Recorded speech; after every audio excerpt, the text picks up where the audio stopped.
can still go. Even when you feel slow, you can still go. Even when there's no hope, you can still go. I never answer to no, man, I still go. What's going on, Rebels? It's your boy D-Force here with episode 5 of the Rebel Fitness Rebel Podcast. It's just the Trainers Edition. We're here with the Trainers Edition. I just introduced myself, so we're gonna go around the room and just introduce just our names for now. Carlos Soria, the Gladiator. Good morning, I'm Mike. I'm one of the spin instructors at the gym. John Brown, 007. Jesse Williams, weight trainer. Nia Burrell. Yeah. All right, that's awesome. That's awesome. So the reason why we're bringing everybody together here, the Trainers Edition, is just to kind of highlight us. You know, we do all this work. You know, we're doing all this change, and we're just here just kind of have an open discussion. So so I wanted to ask everybody, what got us into training, and I would say for me, what got me not into fitness, what got me into saying yes to becoming a trainer was, one, I needed a job. At the time, I needed a job. Right. And so that's kind of just how it first started. So I just kind of needed a job. I said I'll do it. I'm pretty comfortable with kind of doing, a whole lot of stuff. But after the first class, for me, was just super negative. It was just super bad. They would be like, "Oh, who's doing it? Daniel?" And then they turn around, they called, they said, "Guess who's teaching the class? Daniel. So what do you want to do? You want to go out to dinner, this and that?" And they're like right in front of my face. I'll never forget it. Right in front of my face. So I got pissed. I went straight into my car and I was like, what am I doing? What am I doing? Like, who am I? Am I really going to tell these people, or am I really going to do this stuff? So I came in with kind of a bad attitude. But the support that I got from people back, because obviously it wasn't everybody, it was it helped me a little just kind of get through that one class. And after the first class, because then I was employed, after the first class, the second one got better, and then the third one got better. So then I started developing my skills, and then I fell in love with it. So and that's I'm still doing it today. So I've been in the game probably going on it was 12 years, probably 13 years. I'm 36 now, and I started at 23, I think. 23, yeah, I started at 23 and 36, so yeah, 13 years. Is that right, Matt? I think Yeah. so. That's it, right, Matt? I think you carried a 7. right. So yeah, and right now I love it. What we get out of it is, to me, it's worth more. It's worth more than money. It's I can really see it, just the development in what we're doing, and that's where I'm at right now. So that's why I got started. Carlos. Hey man, that's good. That's good, Daniel. That's something I didn't really know that story, man. So that's cool. That's one thing that I think all us trainers here, we have our own little story. And when I became a trainer, was a little bit different. I started coaching football right out of high school, helping my nephew, and then just grew into loving the aspect of coaching, seeing a team with a big variation of skill sets, some people that have played before, some athletic, some not, and then getting them all to buy into a common goal and see that through game after game for the whole season just allowed me to fall in love with coaching. So getting into training, into the fitness aspect, was a totally different story, a totally different way, but being able to coach football was what allowed me to develop the skill set to become a trainer, at the gym. And yeah, like Daniel said, man, there's nothing more valuable that we gain watching people pursue their journey. That's right. Yeah. So the truth is, for me, it was never the plan, right? First I want to say, Daniel, so what I hear you saying is you do this for a paycheck. I'll do that. I got it mixed up.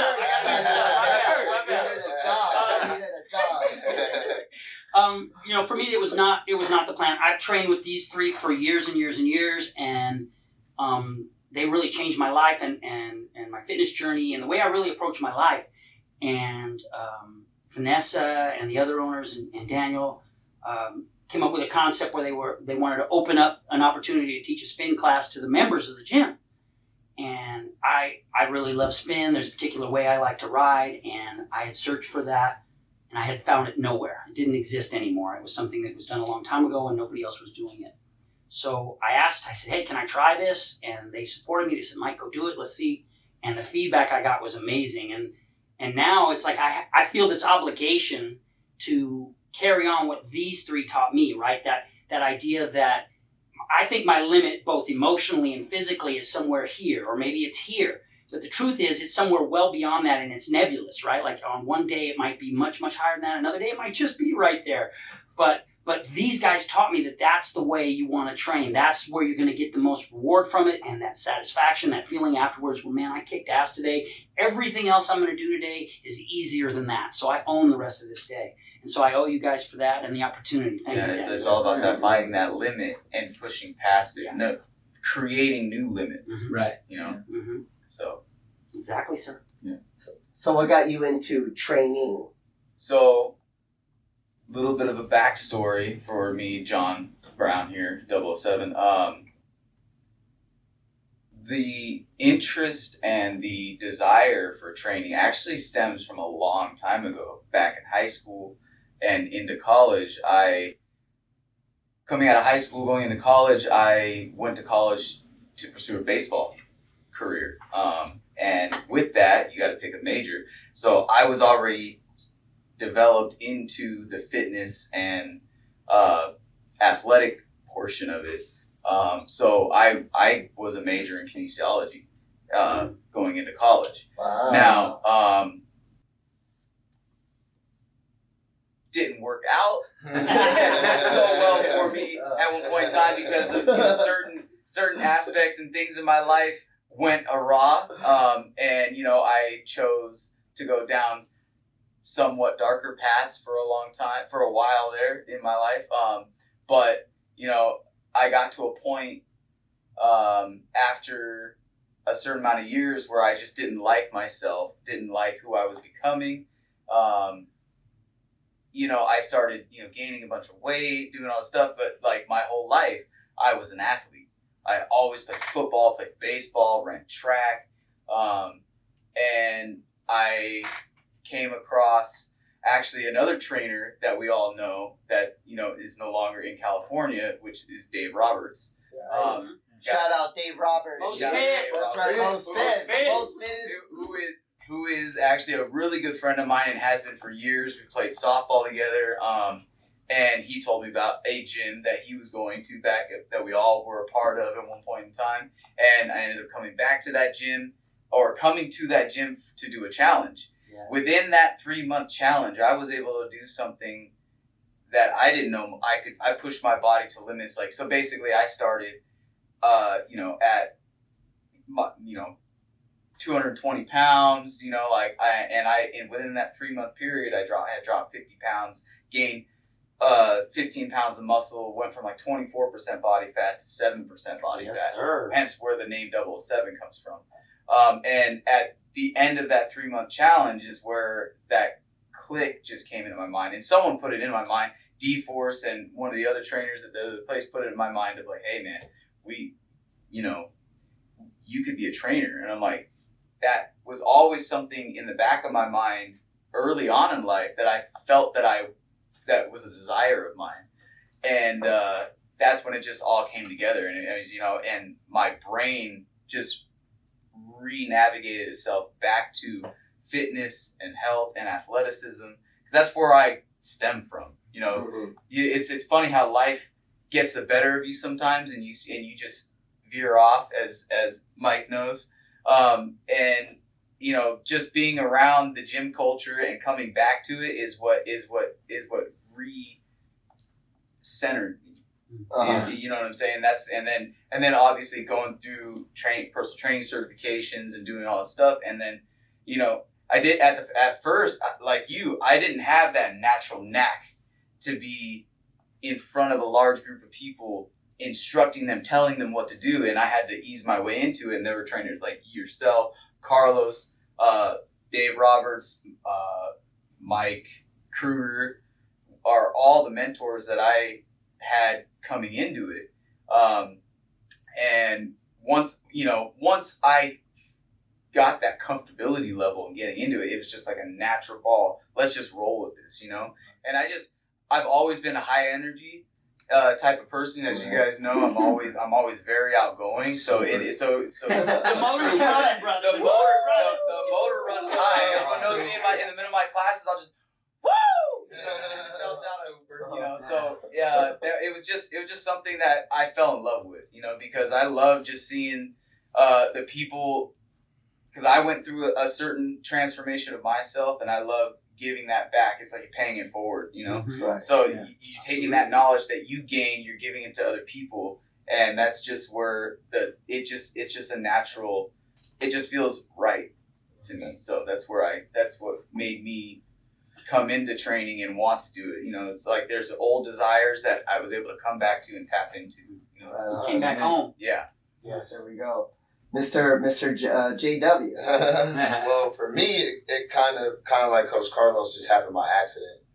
Out of high school, I was fortunate enough to have a lot of coaches and trainers who worked on me, give me a lot of valuable information, teach me a lot about not just exercising, but the whole fitness industry, how it works as a business. Coming out of college now, we're talking 4 years later, I'm training for the National Football League, and all of my friends and immediate people around me are just so impressed by my physique and my work ethic, my diet discipline, that they would just ask me, hey, what do I do? What do I do? And eventually I just got tired of answering all the questions. And I'm You're like, free anyway. yeah. Well, look, how about we set something up, you throw me a couple bucks, and then I'll relay you some of the information that's been passed to me. And when the National Football League didn't work out, now I'm back home in Cleveland, Ohio, where I'm originally from, and I ended up coaching high school football. I ended up becoming an assistant head varsity coach for a program that wasn't very good, but we spent it around. And I did that for about 3.5, 4 years, and then coming out of that immediately, it was just like, oh, Coach Jesse.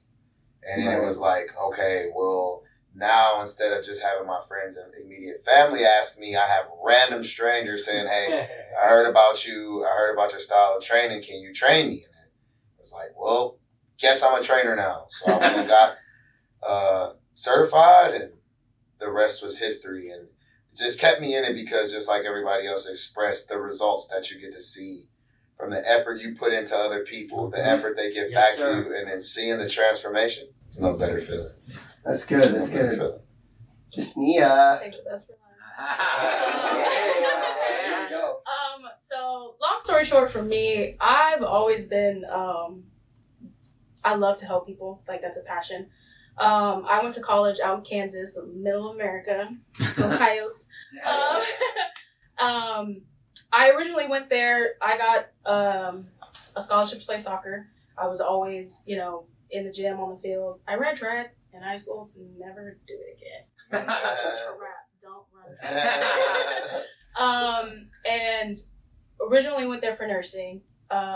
Evidently got kicked out. I was going through a lot too, so life happens. Life happens. And it was a blessing in disguise for me because they got kicked out of their accreditation process. So it was a quick plan B for me because everybody was telling me, oh, just get a business degree. I don't want to do no business. Like, I want to be in my own business. Mhm. Okay. That's right. So with me always being in the gym, always working out, I felt as though personal training was something that I would love to do. But the only issue is I'm an introvert. I may be like talking to you now, but once I get out of here in my car, I'm going home. I'm quiet. Uh-huh. So I thought it was a good transition for me to actually like open up and like be the person that I am. Like I said, I love to help people. My passion is still nursing, and I'm still going to eventually go. But I've been doing this since 2018, and I don't regret it. It's the best decision I've ever made. I've met so many cool people that are still friends, whether they be in their 60s, they're younger than me. Like, they are still one of the coolest people that I ever dealt with as far as training. But yeah. That's awesome. That's awesome. That's awesome. That's great. So we all wrote, and we're just gonna go kind of skip to that. So we all wrote in a card just some questions. So there's my math. There's 6 of us here. So there's 6 of us here. So we're gonna get some cards, some questions written out to us, and it'll be an open discussion. So and we'll repeat the question just in case mics don't pick it up. Okay, so what is a piece of advice that you will give to someone starting out on their fitness journey, or someone that is a gym goer? So someone that is a newbie and someone that has been constantly going to the gym. Let's start with the newbies. What would be a good advice? Okay, so good advice for new people just starting the gym. Yes. Okay. Good advice, and I'll go first. Good advice for someone just starting to go to the gym. My first advice would be, you're already winning. Just by saying I will go to the gym, you're already winning. So whatever happens, like between after that is as a trainer, I'll be like, we're both gonna find out.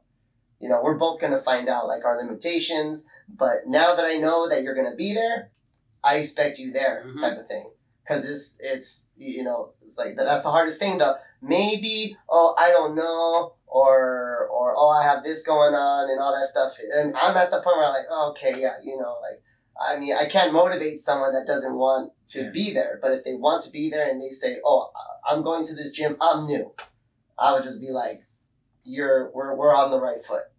That'd be my first one. I'd say give yourself a shot. Give yourself a shot. Let it embrace the change and the ability to come. We're already going to accept you. There's no are they gonna I'm new, are they gonna pay attention to me or not?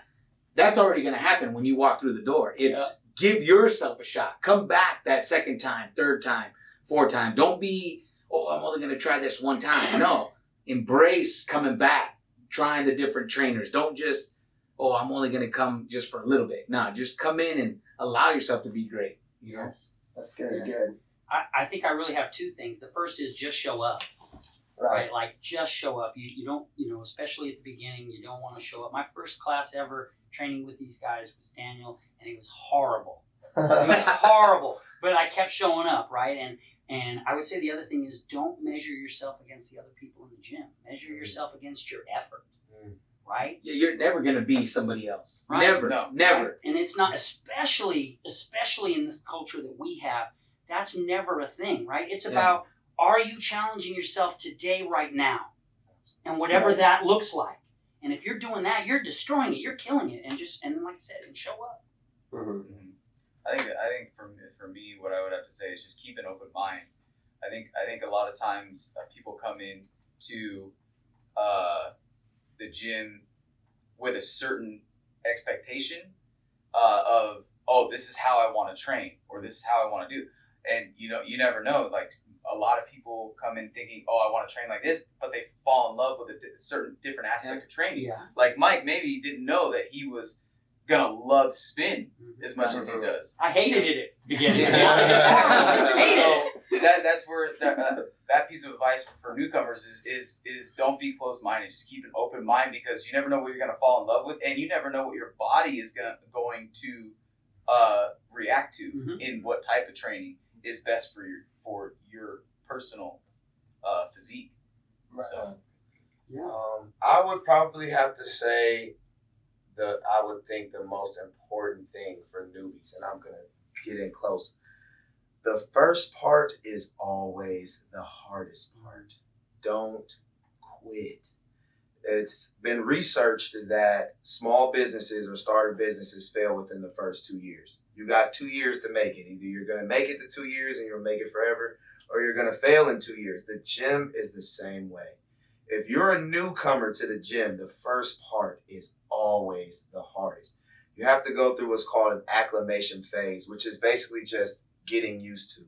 You're about to put yourself through something that your body is not used to. And most importantly, your mind is not used to. So many times I see people come to the gym and they start and they're like, this is too hard. My back hurts, my arms hurt, my stomach hurt, my head's hurt. I can't eat. I'm all out of whack. My sleeping pattern's whack. Trust me. Yeah. It gets better later, but you have to push through the first part. So when you come, you battle those first demons, but as you get acclimated or used to, then I can guarantee you 100% it gets a lot easier and a lot better. That's why we tell people, right? Get comfortable with being uncomfortable. I was thinking the same Be thing. comfortable with getting uncomfortable. Be prepared to be uncomfortable, at Yeah. least initially, for sure. Mm-hmm. You'll find that natural rhythm after as you go. Now, how the heck am I gonna for first time gym goers, I'm gonna give a little piece of advice that nobody gave to me that I had to kind of battle myself. When you're the very first time you do go to the gym, you're gonna have anxiety. You're gonna feel a sense of, well, what if people are making fun of me because I'm doing like a certain exercise that not everybody else is doing. When you're going through a self-growth period, don't care what anybody else says. It's Yeah. you versus you. Mhm. Don't worry about what people on TikTok are saying, Twitter, Facebook, Instagram, whatever. Worry about you, because self-growth is better, along the way. I don't know if that makes any sense, but whatever. And then like I also want to say that it does get lonely. It really does get lonely. I personally, within the last like year or so, I started taking my fitness journey very aggressively, and it's been lonely at times, and I never knew that, and We're does. here for you. It gets lonely, but Yeah. people are there for you. You're. It's not it's not you versus the world. It's you versus you. Yeah. So if And- you're, go ahead. Sorry. Just touching on that, and I think that's why our gym culture, it works so well for a lot of people, because it's not just a lot of people coming in and working out by themselves. The culture that we created at our gym is a community, Yeah. and people, the clients, not only the trainers, but the clients themselves create these relationships with everybody, and it's a whole culture, and it's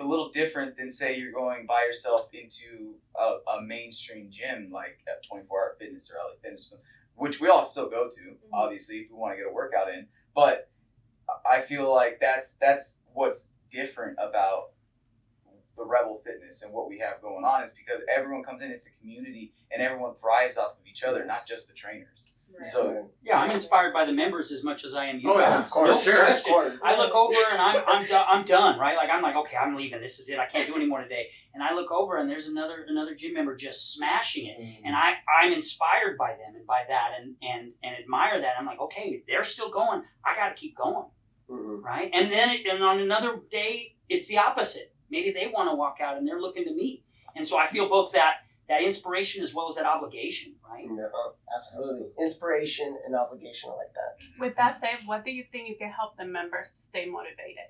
Boom, we're starting off that way. Yeah, nice. What can we do to keep the members motivated?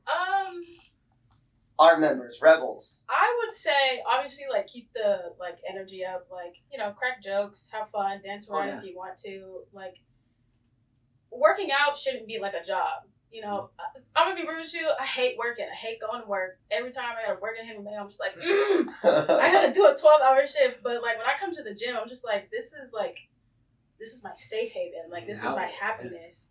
And like I go off a vibe. So if someone's like having a bad day, I'm like, what's wrong with you? Yeah. Like you come in here with an attitude. We're not doing that today. Yeah. So look, we're gonna pump up the music. We're gonna dance around. We're gonna have fun. And we're gonna get in and we're gonna go out and we're gonna go home. And that's gonna be the start of your day. So I feel like your attitude, you're not coming to my class, but no, I'm the one that has the attitude. I can have the attitude, Yeah. not you. I'm gonna pull it out of you, and yeah, so That's good. That's you good. gotta put me on the spot like that. Talking about our Yeah. How do we keep rebels, our members motivated? How do we keep gym members for motivated? our members in particular? Yeah. Because You we can got, go both. we got some Oh, they get after it. Yeah. They get after it. Uh-huh. What I will say though is don't be afraid to go down that dark street. Like John and Mike were saying, sometimes you never know what you can do until you actually do it. So with that being said, in a nutshell, don't be afraid to set new goals of things that you normally wouldn't have interest in. When I first came, I noticed that a lot of our members struggle with push-ups and pull-ups. And I said, well, how often do you try, or how often have you tried, or, well, I can't do it. Mm-hmm. Oh, okay, bet. Well, every single time from this point forward, we're going to touch the bar, or we're going to do something bar-related to where we're going to do pull-ups. And now I have members who can do 2-3 pull-ups on their own. And now we're going to try and stretch that number even higher. So with that being said, don't come into the gym like John was saying with the mentality of, oh, I'm just going to do this. I'm just going to lift weights, or I'm going to hot box, or I'm going to spin. I just want to lose weight. I just want to look good.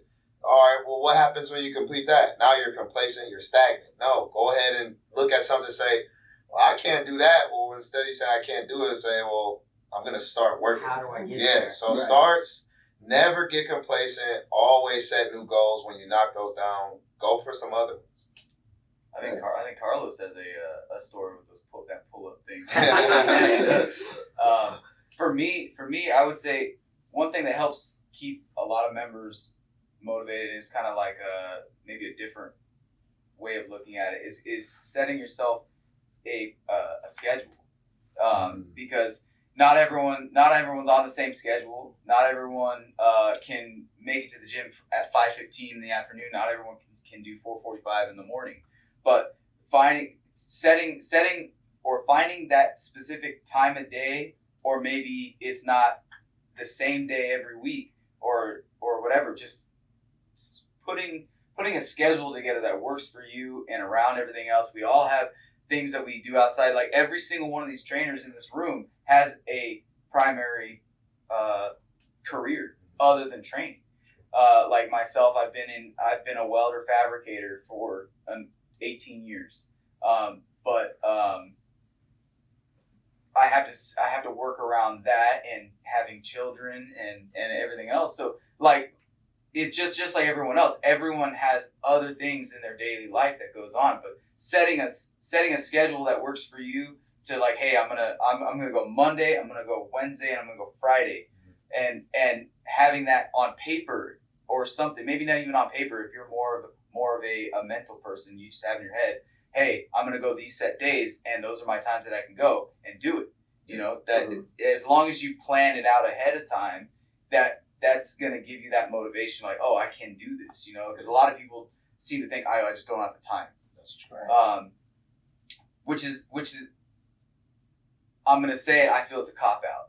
Oh, 100%. You gotta make the We have time. the time. I feel Sean Brown said it's a It's a cop-out. because listen, it's 1 hour a day. Yes, sir. You know, it's some 1 hour a day. some people are nuts like this guy. He'll go like 5 hours a day, but at least 1 hour a day, 3 to 4 days a week. Yes, You know, sir. like just set that time. Like set it and forget it. You know, like that's my. Perfect. I'm going to the gym at that time. That's just what helps keep me, and I feel like it helps keep a lot of our members motivated, because you see a lot of our members that are on set schedules that come certain days at certain Same class, times. you see them, they're there. Yeah. Mr. Michael, how do you keep? Well, so I would say that one of the things that I like And for to do, you have to, in regards to spin. yeah, of course. I make sure I know who the members are in my class. I build unique and separate relationships with them, right? Because what motivates one member might be completely different for another. So I try to make sure I understand, I have some sort of relationship with them. I acknowledge them when I see them come into my class. Or if I don't see them come into my class, I'm leaning on them saying, hey, I didn't see you last week. Or have you already booked my class? Let's go, right? So I also want them to know I want them to be there, right? Because they lift me up. That's where my energy for my class comes from, is them lifting me up. And for me, the other, which I took from you, is the right music, right? Like, you got to bring the bangers, right? Bring the bangers. That's true. They're looking to me, they're like, Mike, that playlist better be right. And so there's pressure on me to make that happen. So I think that's how I try to keep it going. There is some very strong truth to what you Oh, said. yes. I can't tell you how many times I have clients and people that come to the gym that come up to me after class and be like, "Man, your music was on point." Yes, sir. Or the opposite. Oh, Man, Ouch. why didn't you I'm like, But why don't you do your push-up? Don't worry about that. That's good. Nice. Carlos. So one thing I gotta do is I gotta change it up, man. I always keep my classes on their toes, man. They don't know. That's the one thing that some of the members that have been around us for a long time look forward to coming into D-Force class. Like, what is this dude gonna make us do, right? Yeah. What did I not think I could do? Am I gonna do when I go to Jesse's class, right? We get that feedback. You know, these members talk, man. If you're not bringing your A game, they will let you know. Mhm. Oh, yeah. You know, and they're gonna tell you. You know, Oh, yeah. and we got to make sure that what sets us aside, each one of us, is that we have our way that we go about teaching that class, and they're looking forward to some of that, right? Like you said, if you're not bringing it, they're gonna let you know, right? So That's right. to me, we kind of flip it on them. Hey, why aren't you bringing your normal to us, right? Because it's our obligation, right? They're paying for that hour. So in my mind, it's like, I got to give it to them for Yes, that sir. 1 hour that they're ready to go, and, you know, they're getting the same thing, or they're getting that value out of it. Yes. Right. Yeah, that value. Like, sometimes I have to make sure I'm motivated so that way they could be motivated.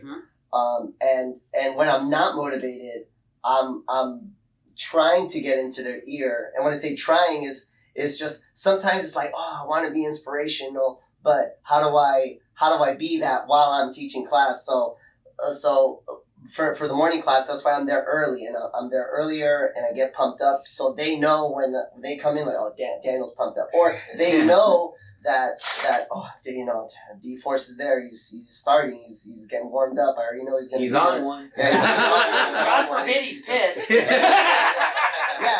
and it's also kind of keeping a reputation, a standard that, Uh-huh. okay, if I want to get worked, I gotta go there, or if I'm feeling like this, I'm gotta go here.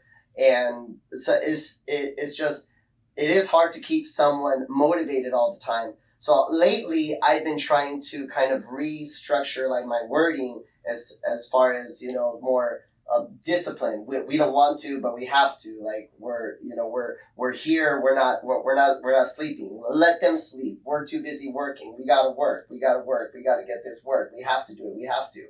And the more it's not just fun, but the more they kind of get a sense of okay, I'm on the right track, and we're all on the right track, and kind of steering this train. I feel like they're still on that train. So when the next class comes in, or their schedule, they'll have that coming back in, and it'll still be there. That And then they'll come momentum. back and that momentum is where I guess where I'm going from. Yeah, keeping that good momentum, just keeping that good standard up high is the best way I think we can do so far. For sure. So, what has been your biggest challenge as a trainer, mentally or physically? Biggest challenge as a trainer. We're gonna start with John, and we'll work this way. Well, for me, I think one of my biggest challenges in the beginning was learning how to train people differently. You know, learning the client that you're working with specifically, and learning how their body reacts to certain things, or their limitations, or the lack thereof their limitations, or it's just for me. I always wanted, like, I've been a super athlete my whole life. At first I'm like, let's just go hard. Yeah. Sometimes you as a trainer, you have to learn your value in learning to take a step back and being able to readjust and say, okay, we have to change something. Know your audience. Know your audience. Absolutely. Right. And you know, and honestly, at first, in the very beginning of my career as a trainer, I had a hard time with that. But as you go on, and the more you get in front of people, and the more interaction you have with different types of people, the more you are able to be observant of that sort of thing. Mm-hmm. So I think that was one of the hardest things for me personally, being a trainer, was just adjusting how you train specific people individually. Right. In the group setting, you mean, right? Yeah. Yeah. Well, yes, in a group setting too, because we do a lot of group setting. I mean, some of us have done personal one-on-ones too, but yeah, in a group setting, you'll like say you'll have like we've all done classes of upwards of 30 to 40 people, and say you have a certain amount of people within the group that can go to a certain level. These people can't, so you have to modify.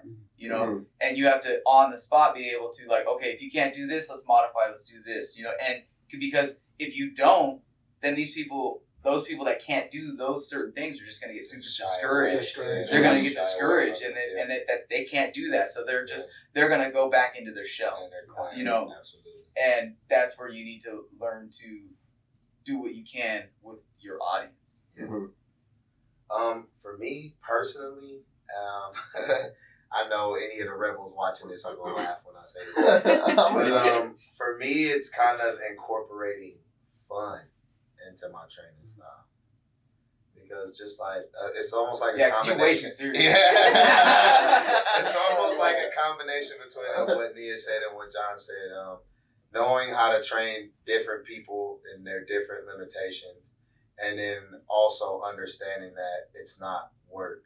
So the way that I came into not just fitness and training, but athleticism, period, was more militaristic. Yeah. It was more militaristic. I had a very strict military style football coach who pretty much brought me into the game. Mhm. And he was all about business. It was, if you ain't early, you late. If you're late, you're doomed. If you're on time, you don't even count.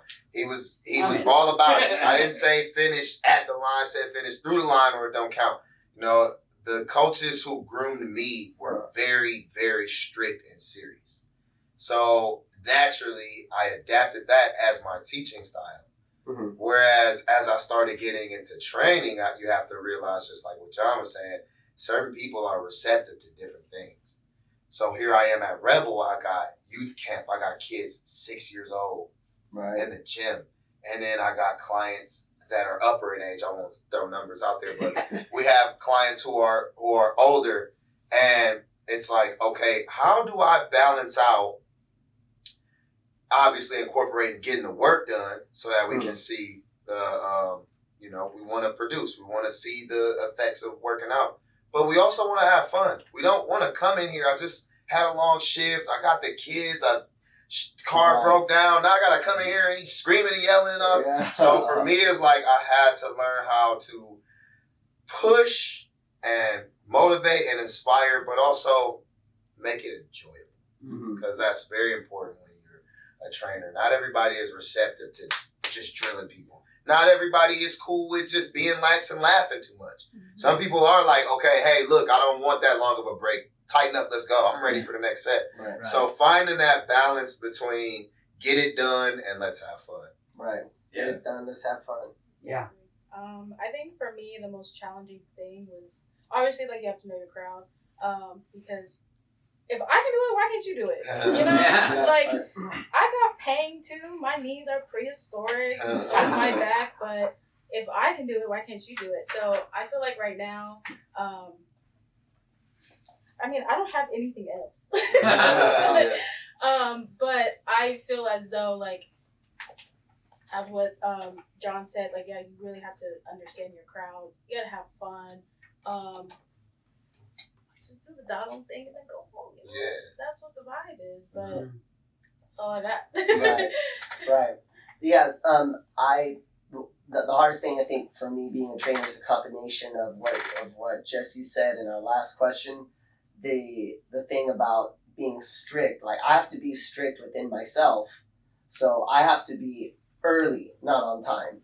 I have to be ready more than they are. So I have to keep myself at a certain peak level of excellence, in order to set the example, in order for them to take me serious. Because I've seen it in other gyms where it's 4:45, 5 a.m. and the trainer's rolling in Yeah. at 5 a.m. with everybody. Mhm. And With a cup of coffee. in it's their with a hand. cup of coffee, and they're, all right, Good guys, work. let's get ready. And then at the end, Yeah. you only get like so much time. And it was a comment from my, it was a comment from my parents of that experience that they had. It's just, like, it should start at 5 a.m. 5 a.m. It should start at 5 a.m. And of course, trainers don't want to be discouraged and go, I know, but you don't understand how busy I am. And so like nobody can grow there. So I know I have to be disciplined. I have to be on it. I have to be ready for it.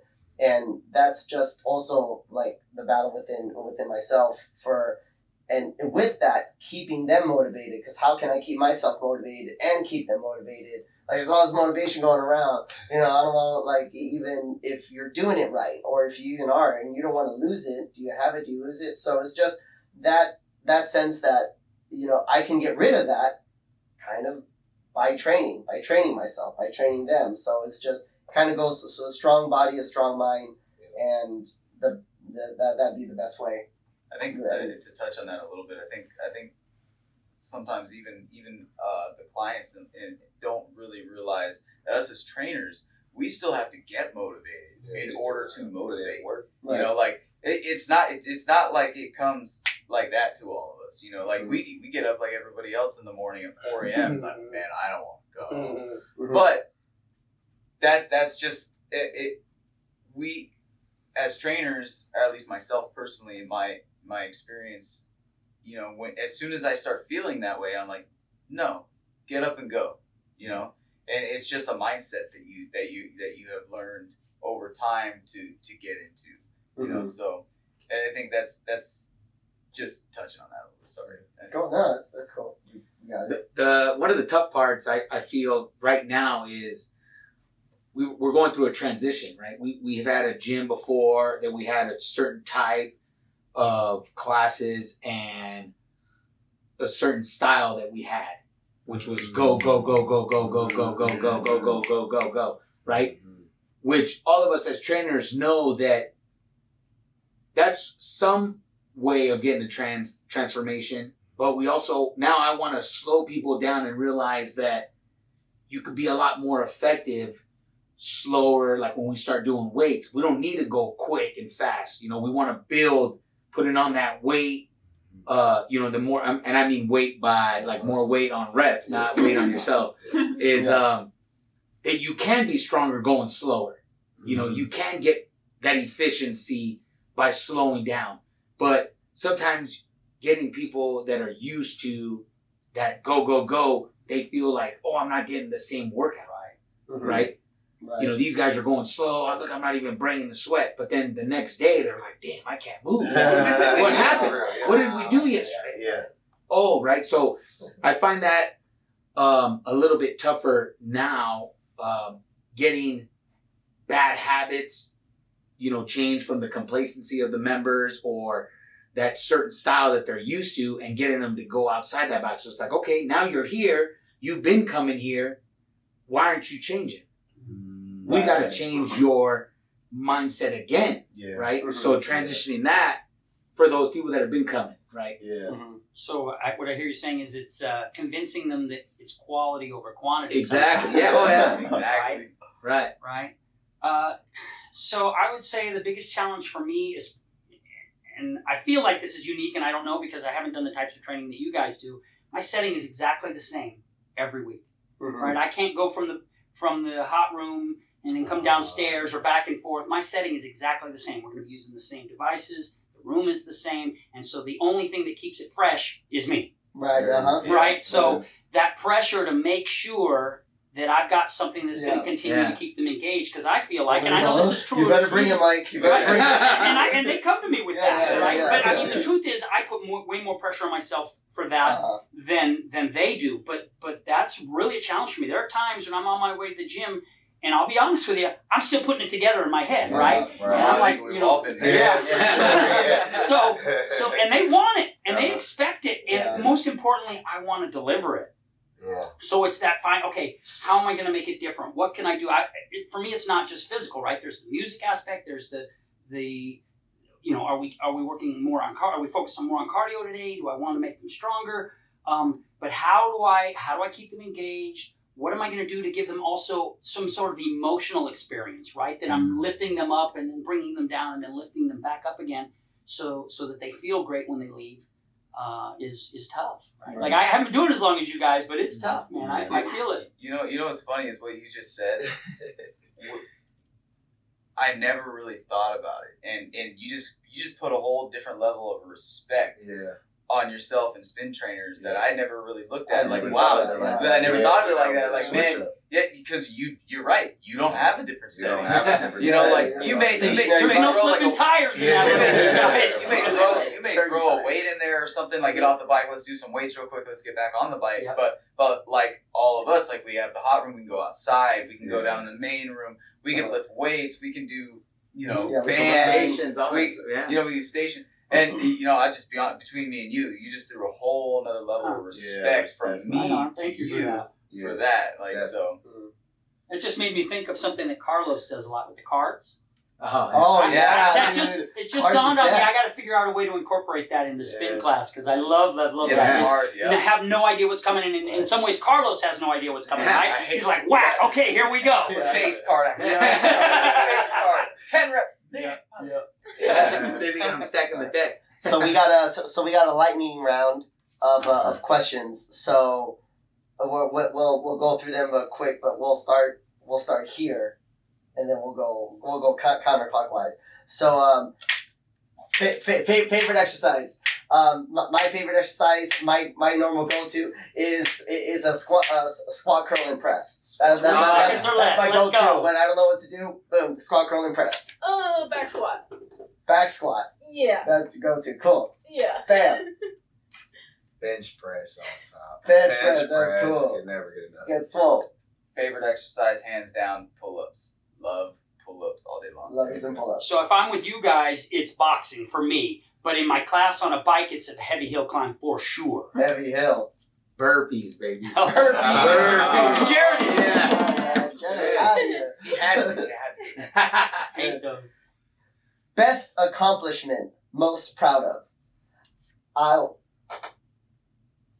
go first, and then we'll go that way. So best accomplishment, most proud of. My best accomplishment for the gym. One accomplishment that I saw that I was most proud of is the end of our first challenge, which segue into episode number 1 on YouTube of the Rebel Fitness podcast. Seeing everybody work to that level of competing and then being wonderful to each other was just absolute great sportsmanship, and it definitely inspired me. So the end of the challenge for me.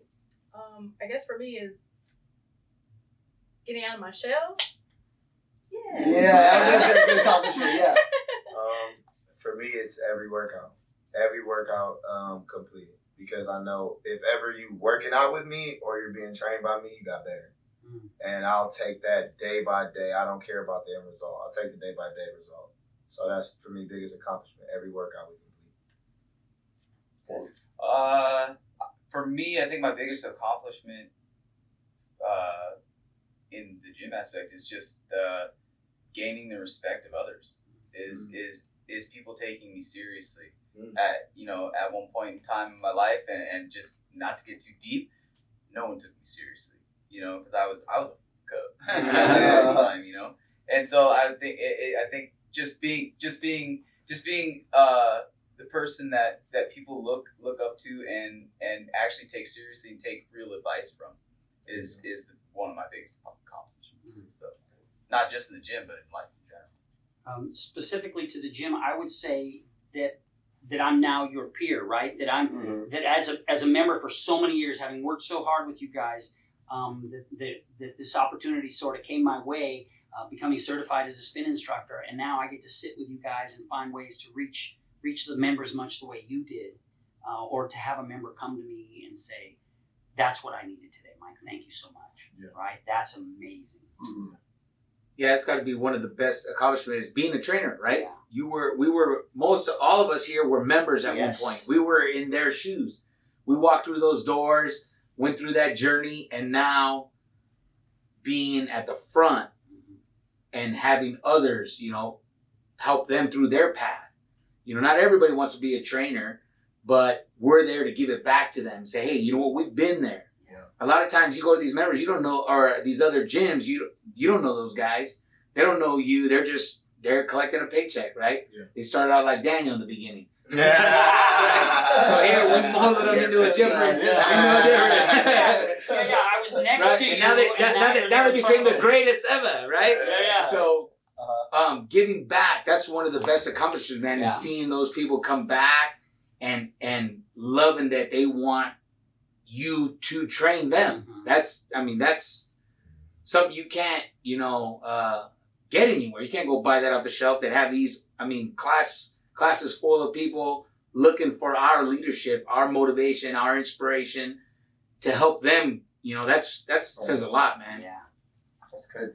So, favorite song. I'm gonna say I don't really have a favorite song. However, my go-to is like, all right, you know what? It's time to switch it up. It's that Bad Bunny, baby. That Bad Bunny. Shout out Bad Bunny. Come back to LA, do a concert. Give me a discount.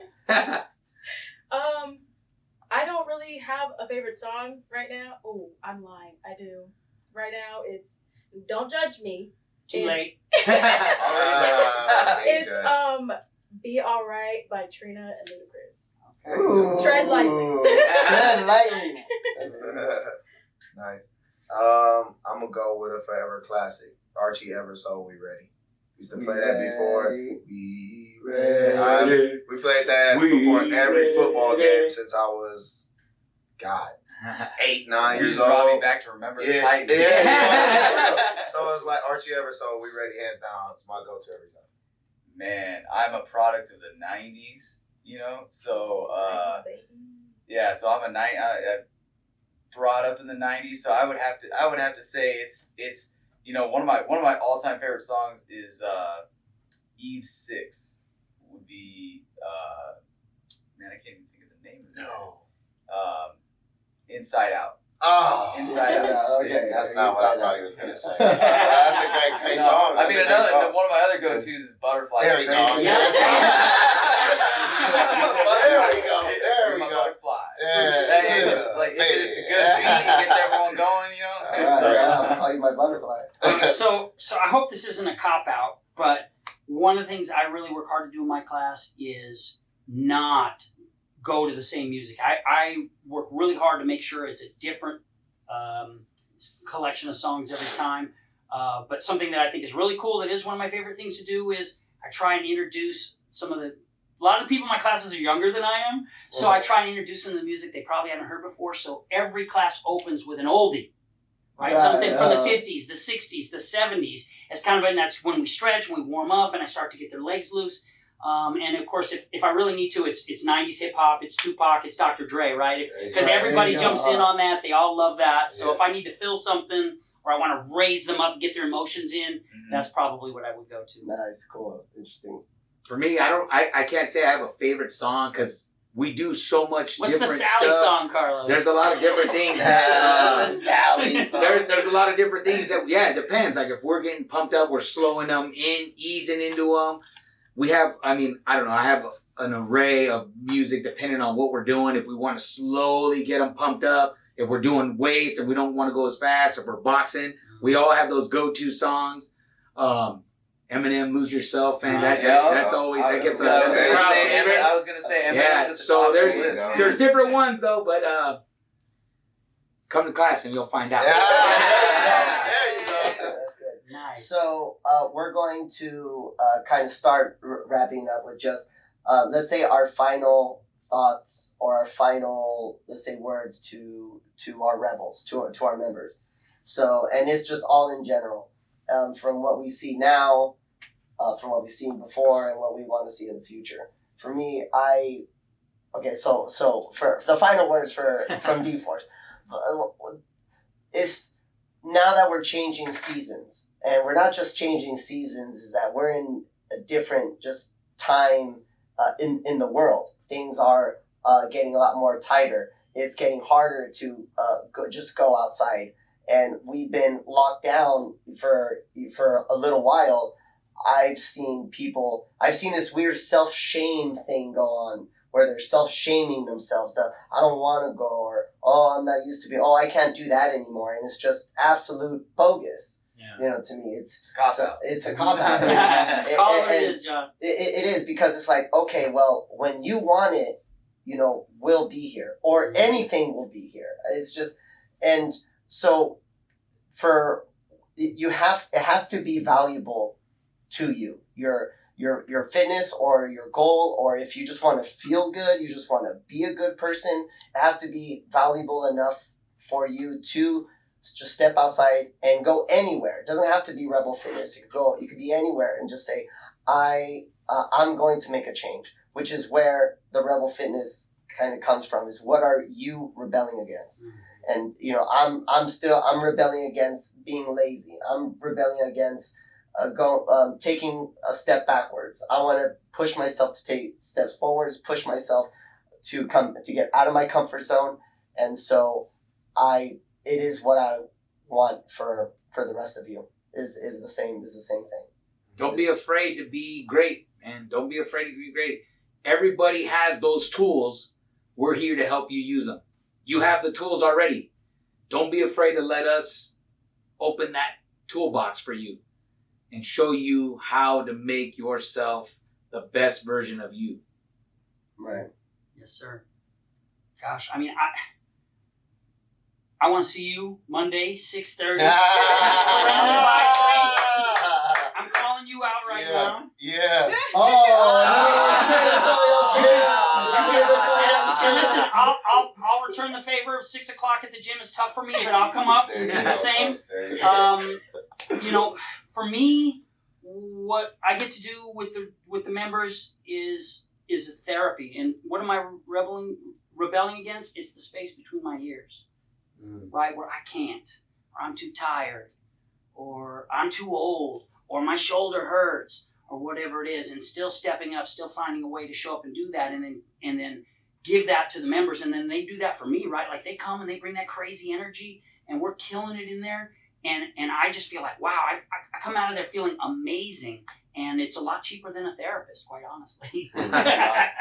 Yeah, really just like I said earlier in the podcast, is just keep your mind open and be open to the new things that are going to come. Like if you're stuck at hot boxing, try the weightlifting, If you're stuck at spin, try hot boxing. If you're stuck at weightlifting, try spin, because everything's just it's gonna challenge your body to do different things, and muscle confusion is what people don't like. A lot of people, I feel, don't understand a lot, is where if you do the same thing over and over and over, you're just gonna plateau. It's like growth happens. And to create new growth, you have to change it up. You have to get that muscle confused. Right. So just keep that mind open, and we're gonna do our best as trainers just to open new doors and to develop you into ways that you didn't think that could be possible. Confuse that body by walking through those doors. Yeah. For me, honestly, I think I want to take this time, honestly, to really say thank you. Not just to the owners and trainers, because I can't thank you all enough. To the clients as well for believing in me, for trusting in me, for giving me the opportunity to be able to train you. Like D4 said, we're in very tough times right now in life, and for these people to be dedicated enough to, take time out of their day, money out, and sacrifice all the things that they're doing to be a part of this and to have me in front of you. I'm thankful for that. For the coaches, so I don't know if a lot of you really noticed, it was kind of like a quiet mission, but I tried to take every trainer's class this week. I started with Mike. I got Carlos and one more. I missed you Wednesday and Thursday. Yeah, you definitely didn't show up. I missed you Thursday. I overslept. But I've trained with you a lot before, and obviously I work out. And a big thank you to this guy in particular, because he's the reason why I'm at Rebel. He's the reason why I found Rebel. He's the one that introduced me to Vanessa and to everybody. He's taken me under his wing as a big brother, the one that I've always really needed in my life. So I'm very appreciative of this guy right here. And then all the other coaches just for embracing me. You guys are excellent. I made it the mission to try to take everybody's class, not only to give back some of my energy to you all, but also just to support your classes. Oh, Manny was the other coach that I called. I called Manny. I missed you. I missed Shay. I missed Pete. For you, it's hard because work. But I have work. By the time we get out, I have to be at work. He's my boss. He's got an issue. We work in the gym, but I'm also his boss. He's also my boss. He's also my boss at my real job, and I work in his department. So he knows of anything how important it is. I can't be late, but I am going to try whatever day we have off from work. I am not early. You're late. True. So for real. So I'm gonna try. But back to my point, I'm just thankful for you all for inviting me, and thank you all for embracing me. Thank you all for supporting me, and thank you all for also giving your biggest and best efforts to this gym. I have never been a part of something so united and so powerful, so energetic, so strong. And we got a gym full of dogs, and I mean that like for real. Like I have in a good way. Yeah, in a good way. I mean that if you know Coach Deion Sanders, primetime Deion Sanders, NFL Hall of Fame player, that's his favorite thing. We got some dogs. And by that I mean we got some people who flat out get after it. Older, younger, male, female. We are all embraced, no matter what race you are, what language you speak. Everybody comes in, everybody lays it all down, and everybody gets to work. So I thank you all for building this environment. I thank you all for building this realm, this community that we have here at Rebel Fitness. Vanessa as well, huge component. I just really want to take the time to say thank you to everyone a part of this whole Rebel Fitness Camp family. Thank you. Hey, quick jump in for a second. I didn't know you were doing that. That's super badass. Yeah. And how about the members, right? Like, I want to challenge the members. Take every one of our classes. Right? Come and show up at every class. Even if you don't like it, come through. Try to support. That's awesome. Absolutely. Thank you for coming. Absolutely. Final words, Nia.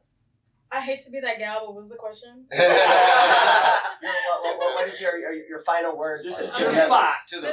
This is my time to shine. Let's say the best for last.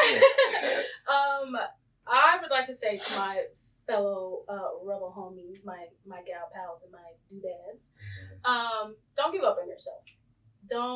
If you wake up one morning and you're just like, I don't want to go, that's the best time to go, is when you don't feel like going. Yeah. Trust me, that's me every day. Those are usually the best work. That's when you they are the the best most. workouts, exactly. And I'm feeling it today. I don't want to go to the gym today, but I'm gonna go, and it's chest day, baby. So you don't get it, but show up for yourself. Show up for yourself and don't give up on yourself. If you feel as though you are, try to find somebody that's going to motivate you, whether it's one of the trainers or if it's one of the members, or if you find motivation on Pinterest. My gals know Pinterest. And just keep going. Keep going. Don't give up. Push yourself with great form and do the doggone thing. There you go. That's perfect. That's perfect. Good. Well, that's it. We're gonna cut it now for episode 5. Thank you all for the trainers. This is a lot of fun. And we out. Thanks, guys.